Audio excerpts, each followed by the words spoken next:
El perdón. Cuando desde por entre los últimos matorrales del monte que venía cruzando el jinete vio al viejo, supo que había llegado a su destino. Ahí está, se dijo y se detuvo, sin salir todavía al espacio abierto que mediaba entre los achaparrados boscajes y el estero, verde y sin término, que se extendía más allá y hasta el horizonte.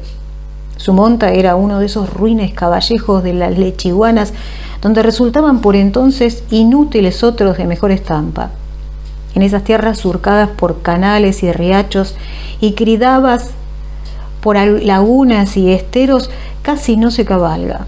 Son los botes o las canoas las que llevan al hombre de un lugar a otro, y más aún allí, en ese rincón solitario, salvaje y olvidado por todos, y en aquel tiempo.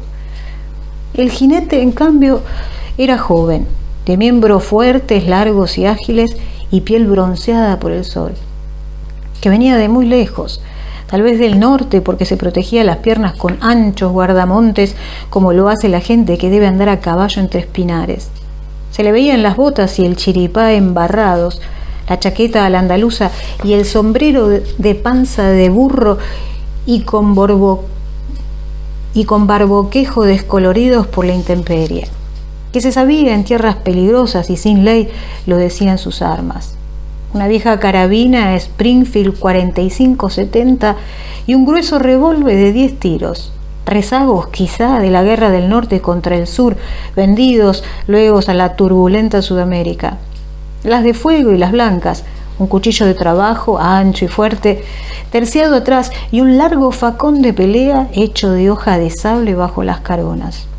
Y quizá también era un arma el cusco leonado y alerta que llevaba enancado para que lo previniera de esos peligros que el perro descubre antes que el hombre y le velara el sueño durante la inquieta noche de las islas. Que hacía días que andaba lo revelaban. Por último, las cosas que traía sobre el caballo, cuidadosamente atadas con tientos y sogas. Una pava negra, un chifle de cuerno, el zurrón con las provisiones, la caja de balas y un cuero de oveja o de cabra para protegerse de las lluvias, ahora bien arrollado y guardado. Con todo, su ropa y semblante eran de gente decente y no de pardulario o bandido. Es él, volvió a decirse el mozo, y aunque el viejo que venía por el juncal del estero era la imagen del desamparo y la miseria, un rubor de odio le subió a la cara. Lo miró. Una vincha de cuero le sujetaba a la sucia y larga melena gris. Años de soles y lluvias le habían arrugado la piel y todo el costado izquierdo de su cuerpo se movía de una manera trabada y rígida, como si compusiera una sola pieza. Sus patas rematadas en unos dedos abiertos, casi prensiles, que el hábito de andar descalzo y por el barro había acabado por semejar a los de un ave rapaz. Vestía apenas un chiripá, ahora mojado hasta la entrepierna por el agua del estero, y una camisa rotosa, casi deshilachada por el uso.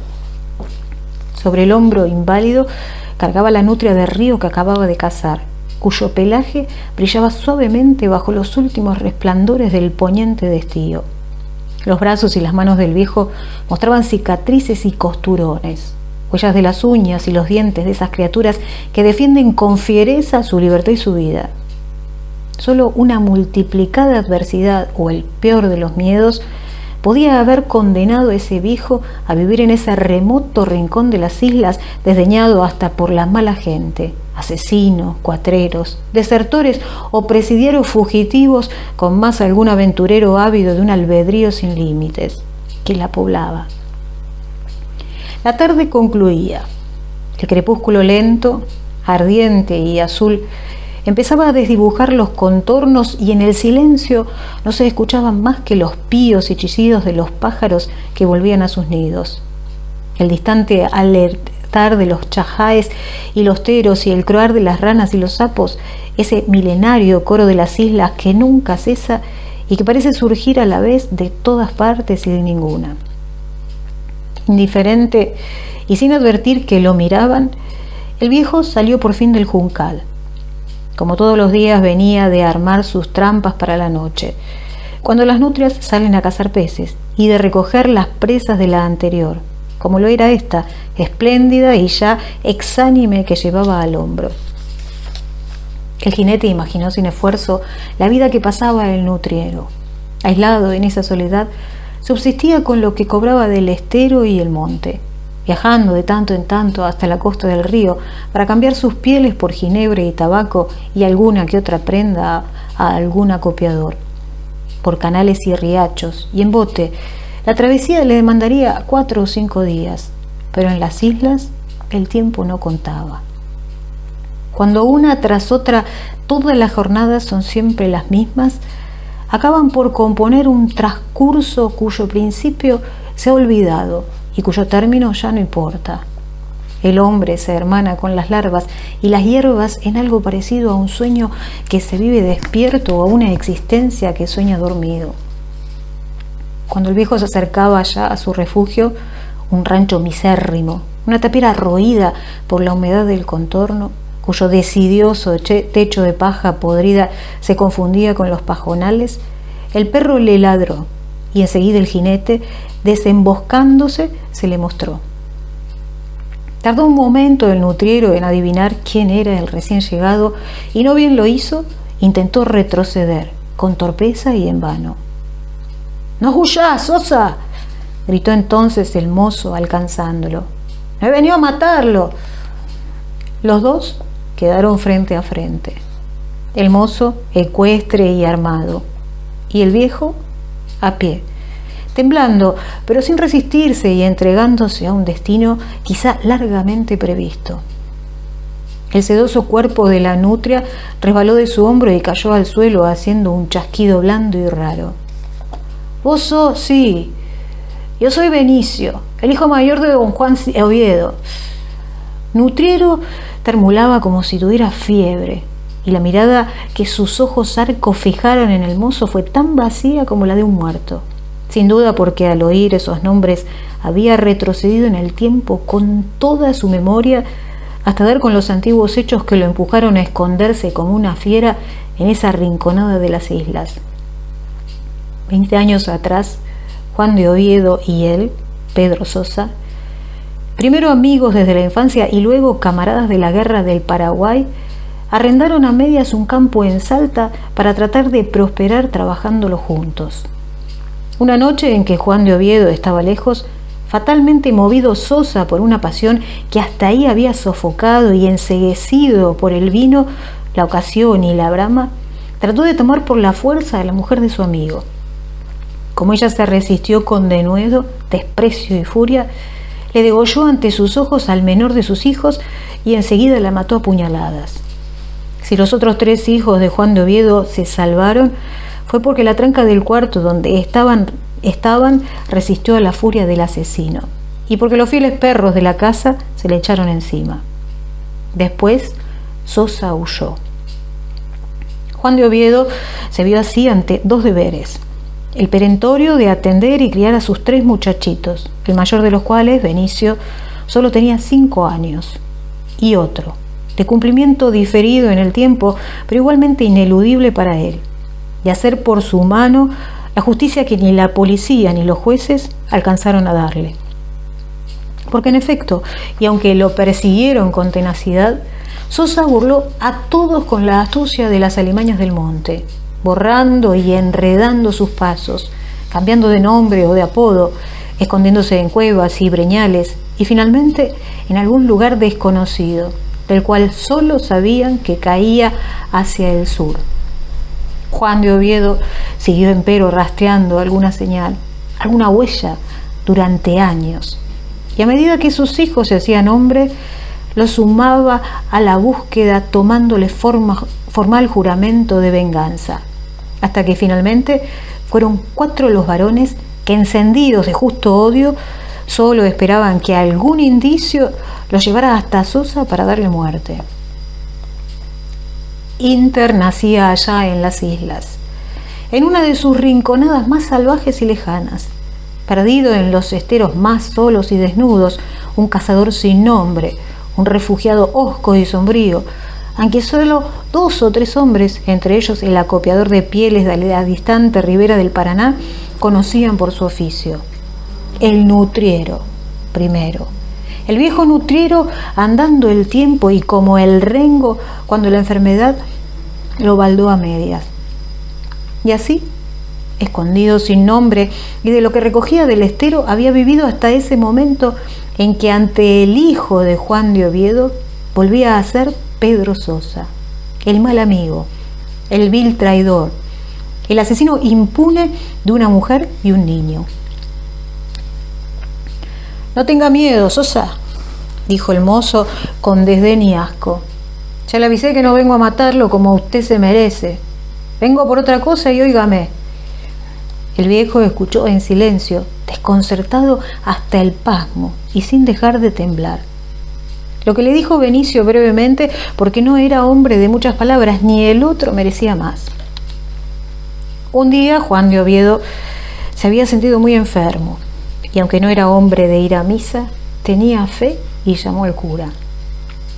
Después de hablar con él durante mucho tiempo, se confesó y comulgó, y enseguida reunió a sus 3 hijos alrededor del lecho donde se estaba muriendo, y hallándose el sacerdote presente, les pidió de nuevo que buscasen a Sosa, pero no ya para ejecutar la venganza, sino para llevarle su perdón, y también el de ellos, porque no quería comparecer ante el Señor con el alma negra de rencor y de odio, y dejando además sobre la tierra a 3 hombres juramentados para matar.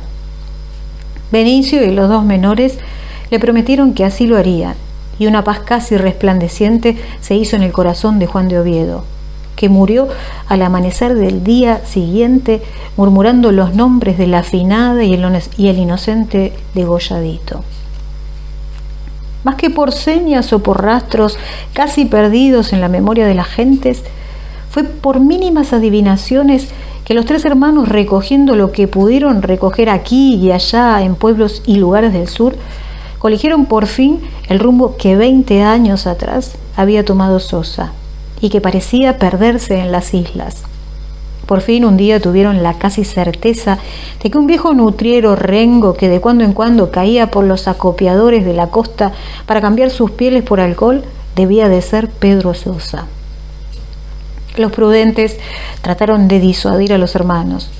Las islas eran tierras peligrosas, tanto por su propia naturaleza como por las gentes que las poblaban.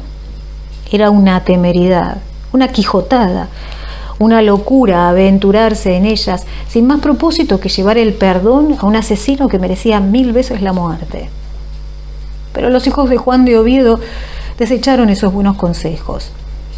Benicio partió una mañana con todas sus armas, el perro, provisiones y 3 buenos caballos. Los dejó del otro lado del río y ya en las islas compró el que montaba a un lugareño. Y aquí estaba, después de cabalgar 300 leguas, de cruzar el gran río, los traicioneros embalsados y las venenosas ciénagas, de bordear lagunas y esteros y cortar camino por entre bosques. Es que aún a costa de la vida se debe cumplir lo prometido a un padre que muere en paz, porque sabe que lo que pidió será hecho. De todo esto, Benicio dijo apenas lo preciso para ser comprendido, y el viejo lo oyó en silencio y casi desquijarrado de cobarde asombro. Pero habituado como estaba a la mudez y la soledad, o no entendió bien o quiso corroborar los oscuros sentimientos que lo agitaban, porque cuando Benicio calló, le preguntó con lengua indecisa y borrosa: ¿entonces Juan murió? Así es, y antes de morir le perdonó a usted, Sosa, todo el mal que le hizo. Y entonces vos, insistió el viejo, tal vez sin comprender todavía. Yo vine a decírselo, para que usted lo sepa, y para que si puede ya no tenga más miedo. Y ahora que lo sabe, ya me voy. Benicio de Oviedo tiró de las riendas a su caballito y lo taloneó para ganar de nuevo el monte por donde había venido. Tranqueando con su rígida pierna que parecía quedársele atrás en cada paso, el viejo lo siguió como pudo. ¡Espere! ¡Espere!, gritó ahogadamente y tratándolo como a un superior o un extraño. Espere y llévese unos cueritos. Sin duda, para tratar de entender aquel ofrecimiento absurdo, el jinete volvió de nuevo su montado y los dos hombres quedaron de nuevo como antes. Uno ecuestre y armado y el otro inerme y a pie. Llévese unos cueritos, terqueó Sosa. De regalo nomás. Aunque quizá la intención del viejo no fue esa, Benicio creyó que Sosa pretendía pagar el perdón de Juan de Oviedo para quedar otra vez iguales, como si el trueque de unas pieles por 2 vidas borrase todo. Y un sentimiento confuso, rápido y violento lo conmovió. Entrevió que el perdón no tenía sentido, porque Sosa no alcanzaba a comprenderlo. Que tantos años de soledad, silencio, enfermedad, mugre, necesidad, padecimiento y lacería habían vaciado el alma de Sosa. Que éste ya solo era un hombre vivo por fuera, pero del todo muerto por dentro. Que lo mejor sería obrar con él como lo pedía la justicia, que se desvirtúa si no se la ejercita, y esto a pesar del juramento hecho. Que de otro modo los crímenes de Sosa quedarían sin castigo en este mundo y también en el otro, porque Dios no puede ser menos clemente que una de sus criaturas. Que todo eso junto lo relevaba a él, al hijo de Juan de Oviedo, del amigo traicionado y la mujer inmolada, al hermano del degolladito, de cumplir lo prometido a su padre, que la mano del mozo asió casi por sí misma la culata del revólver. Lo sacó de su funda de cuero, lo apuntó sin piedad hacia el asesino como lo había hecho con frecuencia, pero mandada por otra voluntad, contra las alimañas de los montes. Sosa cayó de rodillas, se ovilló en el suelo gimiendo y cubriéndose la greñuda cabeza con las manos. «No me maté, Benicio, no me maté», pidió llorando. «Acordate que Juan me ha perdonado», balbuceaba el miserable. Se arrastraba buscando a tientas abrazarse a las piernas del jinete con su único brazo sano, repitiendo entre hipos y mocos: «No me maté, Benicio, no me maté». Benicio de Oviedo, apartándose un poco, miró de nuevo a Pedro Sosa, que lo seguía a gatas, tropezando y cayéndose, implorando como si la existencia que llevaba valiera la pena de ser vivida.